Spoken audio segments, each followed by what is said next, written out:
What's up, y'all? Welcome if you're new. Welcome back if you are a loyal subscriber. This is Saving Stuff with Stephanie, where we are saving for future goals. We're cash stuffing to maintain financial discipline, all in hopes to become debt-free ASAP. And in today's video, we're going to go ahead and close out my monthly budget for March. And we're also going to go over the goals that I have set for the first quarter of the year, just to see where we are with those goals. So if that is a video that you think you'd be interested in, stick around and keep on watching.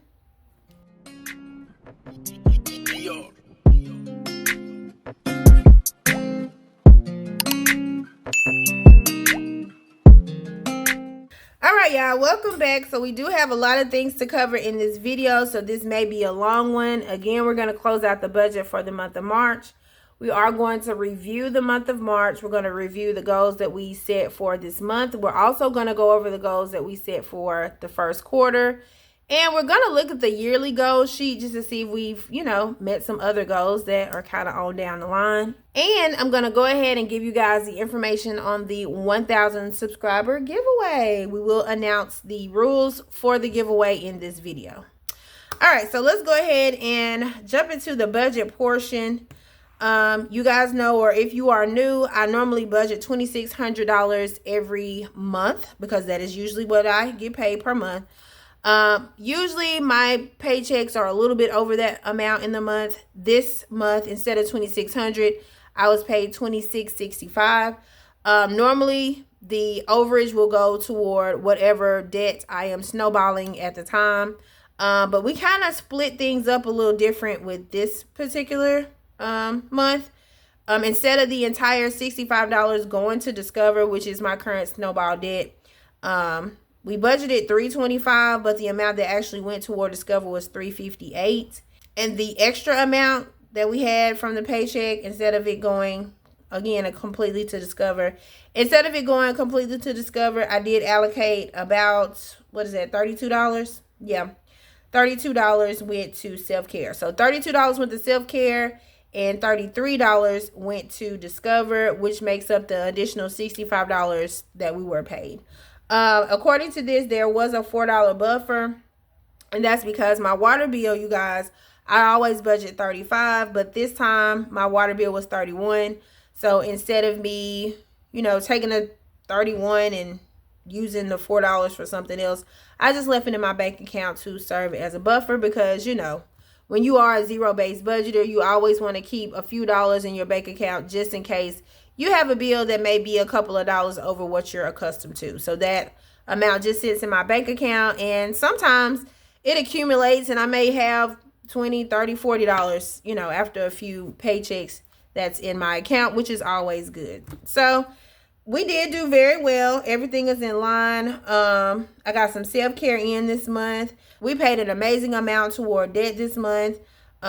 We did go ahead and fully fund back to school. Before I get into what all we did, because we're going to look at that when we do the review and the goals. But everything as far as the numbers panned out, so we are good on the budget. So the overview is good. So now we flip over here. This is my March no spend, but let's look at the actual goals that we did set for the month of March because that was one of them. I did want to do a successful no spend month, and I do feel like March was a successful no spend month. Even though I did spend 4 days outside of the Thursdays that I'm supposed to spend.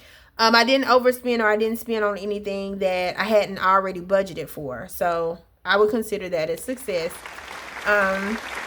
Another goal of mine for the month of March was to reach 1,000 subscribers. And I did reach 1,000 subscribers, you guys. Yay! Not only did I reach 1,000 subscribers, but I also reached my 4,000 watch hours. So I am officially monetized. So thank you to everybody who has subscribed, everyone who watches, everybody who has interacted in any type of way with my channel. Thank y'all so much. I really appreciate it. My goal was to get to 1K subscribers and possible monetization by June, because that's my birthday month. But you guys showed up and showed out, and we made it happen for the month of March. So again, thank y'all so much. Another goal was to get my debt under 13K. And if you did see my debt update video, I will also put it in the cards.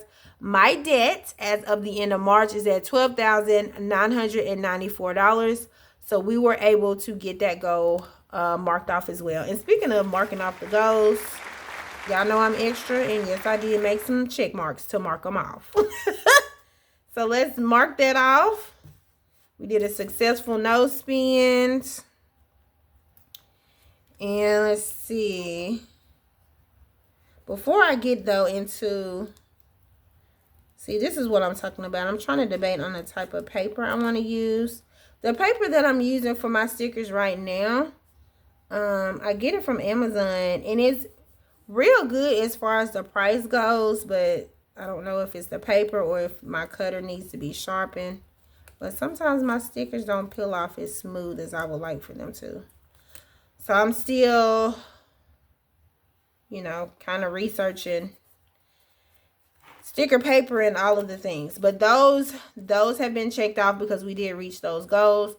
And lastly, you guys know, one of my goals for the year is to read the entire Bible. Right now, I am working, well, for the month of March, rather. I worked on the first part of 1 Kings, which is chapter 1 through 12, Song of Songs, Ecclesiastes, and Proverbs. So I am going to go ahead and get into the breakdown of this because this was changed. I did have, for the month of March, it was 1st and 2nd Kings and 1st and 2nd Chronicles.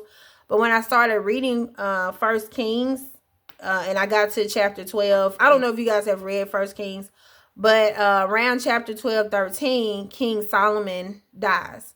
And King Solomon is the author, or, you know, maybe the author of these 3 other books, Song of Songs, Ecclesiastes, and Proverbs.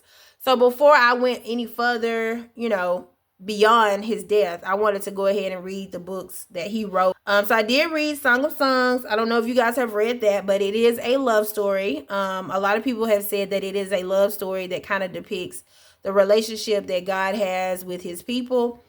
I read the book. I didn't do a summary on it though, because I don't really know how to summarize a love poem. Like, I don't think it's a poem. And I mean, it was a great poem. It was very well written. It's a little risque, okay? But I don't think, I didn't have a summary for it, but I did read it. It was interesting. I will probably have to read it again and kind of dissect it and study it.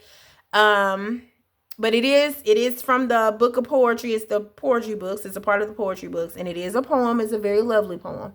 But again, I really wouldn't be able to tell you guys that much about it. It's more so of a back and forth between a man and a woman who are in love. And that's pretty much the gist of the poem. You have to read it for yourself. Ecclesiastes, though, you guys, is probably one of my favorite books of the Bible. If you are a type of person that likes things straight, no chaser, you don't like the fluff, you like things blunt, just given to you, read Ecclesiastes. Because if you are on the search for the meaning of life, you know, what is this thing called life about? How am I supposed to navigate life? That book will answer all of those questions. I am going to go into 1 Kings when I finish up these 3 and just give you guys a little background on that. But Ecclesiastes is a book that basically explains how sovereign God is. It explains that, you know, there is no, it will be this way because this. I am a type A thinker. I don't know how many type A thinkers there are, but I am very logical. If this happens, then this should follow. If this happens, then this should follow. Ecclesiastes basically says, no. Whatever happens, happens. You have no control. You can't explain everything. You can't read every book. Just because it may seem like it should happen a certain way does not mean it will. So it kind of just explains that there are only 2 things that you are required to do as a human on this earth. And that is given to you at the end of Ecclesiastes. And those 2 things are, you need to fear God and respect him and keep his commandments. That's it. Those are the things that you need to do. So I liked the book. It was very blunt. I learned a lot. Answered a lot of life questions. You know, we are very logical thinkers, and most of us are. I know I am. But Ecclesiastes basically says you have to let go of control, because we don't control anything at all, you guys. We have zero control. And I think once you come to terms with the fact that you really have no control. The only thing that you do have control over is where your soul goes when you close your eyes in death. Come on, somebody. We'll be way better off. So Ecclesiastes, like I said, give you the real deal. If you really want to know, how you're supposed to navigate through this life, read that book. Proverbs is basically a book of advice. If you want to know how to navigate through life, of course, feelings wise, read Ecclesiastes. If you want to know like how to live well and practice wisdom amongst the relationships that you have in this life, read Proverbs. Proverbs is kind of like the old heads giving you advice because they've already lived a life.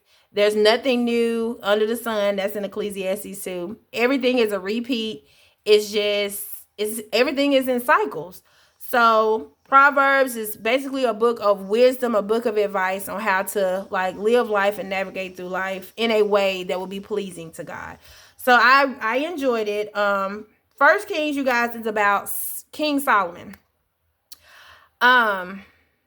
King Solomon was the man, y'all. I don't know if y'all have heard of King Solomon. I'm pretty sure you have. King Solomon was the third king in the Bible, but he was the richest and wealthiest king of all time. King Solomon was very wise, and he was very adored. He was loved. King Solomon had 700 wives and 300 concubines. King Solomon had 1,000 women. Okay, so just think of it like this. King Solomon had 1,000 women. He had all the riches and glory. Anything that man thought of to maybe want, he could have. It was in his reach. But at the end of his life, he still was not fulfilled. So if that tells you anything, y'all, it lets you know that everything that you touch, all these tangible things and these feelings, at the end of the day, mean nothing. And I think that is very much so needed. That message is needed right now where we are in the world. Regardless of what you acquire, what you gain, all of those things mean nothing when it's time to take your last breath. None of it means anything. So yeah, I enjoyed the chapters that I read this time. I am excited about going into the rest of First Kings. I have been reading First Kings this week. And y'all, I can't remember who told me be careful when I read those books because they are tough reads.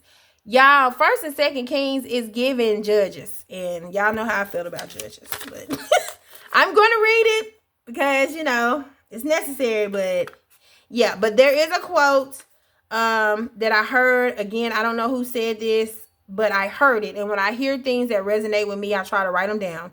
But it says, and this comes from me engaging with these books this month. It says, true peace doesn't come from knowing everything, but trusting the one who does. So I thought that was a great quote. I, again, don't know who said it, but it's very much so true. So I did everything on this list. So I'm happy about that. So I'm going to check that off as well. So if you are not reading the Bible, I know there are some people who are on this journey with me also. If there's something amongst these books that stuck out to you, put that in the comments. But yeah, ultimately, we did great with our goals for the month of March. All right, so let's go ahead and review the month of March to kind of see how we felt about everything. So as far as productivity goes, I would give myself a 4.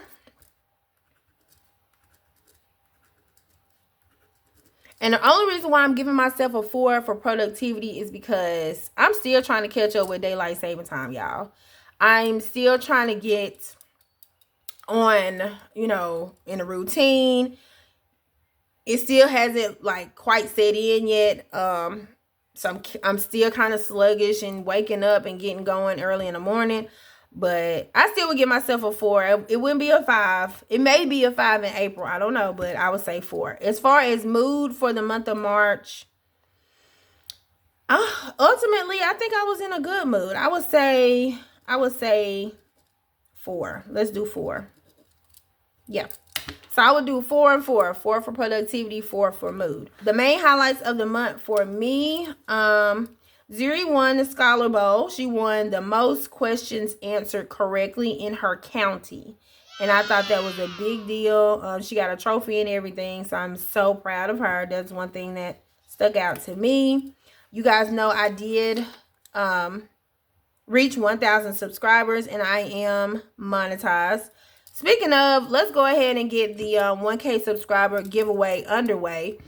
First and foremost, the rules of the giveaway. You have to be 18 years or older. You have to be a public subscriber of my channel. You have to reside in the United States. And on my 2025 goals video, you guys have to look for it. It's not that far. I think it's like at the end of December last year. I have a 2025 goals video. On that video, in the comments, put hashtag 1K exclamation point. And I'll go back to that video. Everybody that puts that on that video will be entered into the giveaway as long as the 3 previous prerequisites are fulfilled. So, and I ain't even announced what I was giving away. What I'm giving away, you guys, is a $25 Amazon gift card. I wanted to make it 50, but I don't know. I may do 50. I don't know. I'm still on the fence. We'll see. If I'm able to do 50, I will. But right now, I'll say 25 at least. An Amazon gift card. So again, must be 18 years old or older. Must be a public subscriber. Reside in the United States. And on my 2025 goals video, hashtag 1K exclamation point. So that's how you enter into the giveaway, you guys. So yes, I'm excited about that. I didn't expect it at all, but it did happen. Things that I learned. I always kind of struggle with that because I learn things all the time. I just don't make mental notes of them. I probably need to start writing those things down. So I can't really put anything right here. But if I think of something, of course, I'll come back to it. The things that I am grateful for. One thing that I am grateful for, and I was thinking about this the other day, is the connection that I have with my children. I have a very close connection with my girls. A lot of people can't say that. My daughters are like little mini-me's, so I mean I can see myself in both of them. But the connection that I have with them, they are like with Weezy. When Weezy has something that happens to her that is great or grand or fun, the first person she wants to call and tell is me. I love that because that just shows the dynamic of our relationship. Also, if something bad happens, the first person she wants to call is me as well. Same thing with Ziri. They're like, you know, my little best friend. So the connection that I have with my daughters is like no other. I used to want a son, y'all, but I am so happy that I had daughters. I don't think I would have it any other way. And things to do better for next month, literally, is to touch grass, as the kids say. I need to get out the house. I know I'll be cutting grass this month, but I need to get out and do some things and have a little bit of fun. Spring is here. The sun is out. It's warming up, and you know we're not doing too many cold mornings. Everything is kind of brightening up and blooming. So I want to go outside a little bit. So maybe, you know, we may have a couple of days to go outside and do something fun for a change. So that is the review, you guys, for the month of March. Ultimately, I am pleased with the month of March. March went by, y'all, so fast. It just came and went, and we are already in the month of April, and it's just, I don't know, y'all, we are almost halfway through the year, and it's so weird. And I know I say that all the time, but it is really moving by really fast. But I'll go in and write all of this in after the video is over. But I do want to go over the goals, you guys, that I did set for 2025, because we've actually hit a lot of goals on this sheet prematurely, and that is always a good thing. So let's look at quarter one. Quarter one, I had 2 goals. I have 2 goals for each quarter, and then of course I have 2 yearly goals. So if you did not watch my 2025 goals video, please go and watch it.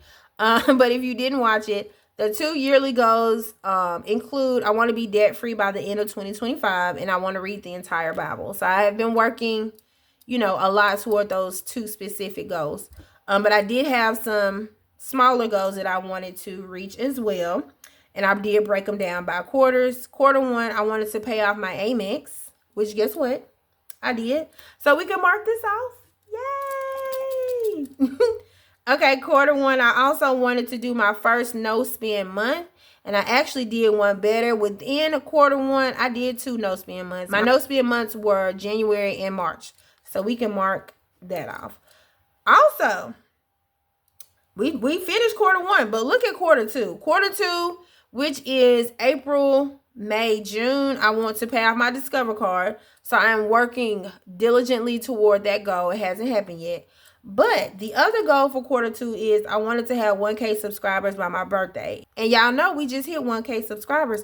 So I can go ahead and mark that off. Yay! We are working on goals within quarter number two. Actually, we're actually worked on something else that is in quarter three. Quarter three, one of the goals is I want to fully fund back to school. And y'all know back to school has been fully funded for... Did we fully fund back to school this month? We did. We fully funded back to school as of the month of March. So we can mark off this goal. So of the 8 goals that I had for the year as far as the quarter goes, we've already successfully completed 4. So I've completed 4 of the 8 goals for the year already within quarter one. So that is amazing. I feel good about that. I really do feel like writing the goals down and being intentional on things that I'm doing to eventually reach the goals, even though, you know, they are still, you know, at later times, has made this a thing or made this, you know, possible. So I do still have a few more goals. There is a mini vacay in the talks. I don't know if I'm going to be able to do it. We'll see. And when I say mini, I'm meaning something very small, maybe a 1-2 day type of situation, not too far away. And then, of course, aggressively tackle my student loans. That is a goal. And then start a new hobby. The start a new hobby goal, I could use my stickers as a new hobby because that is new for the year. But I'm not going to mark that off yet because usually I start a new hobby in November. So there may be something else. But I could, y'all, legitly mark that off. But I'm not going to. I'm going to wait. But so far, so good. If I do want to add to this, in which I might add some additional goals, you guys will be the first to see that. But I am pleased with the first quarter. I'm happy with the strides that I have made so far. I am looking forward to quarter two because you guys know within quarter two, if I do pay off my Discover, I will be credit card debt free. I still will have my student loans, of course, but all my high interest debt will be completed. And that will be definitely a celebratory event. So I am looking forward to quarter two, hoping that it is as successful and fun as quarter number one. All right. I think that concludes today's video, you guys. If you did make it this far in the video and you have yet to subscribe, please hit the subscribe button, hit the like button, smash the notification bell so you are notified when I upload another video, and leave me a bell. Yay! Leave me a bell in the comments. All right, you guys, I will see you out in the next one. Y'all have a good one. Bye.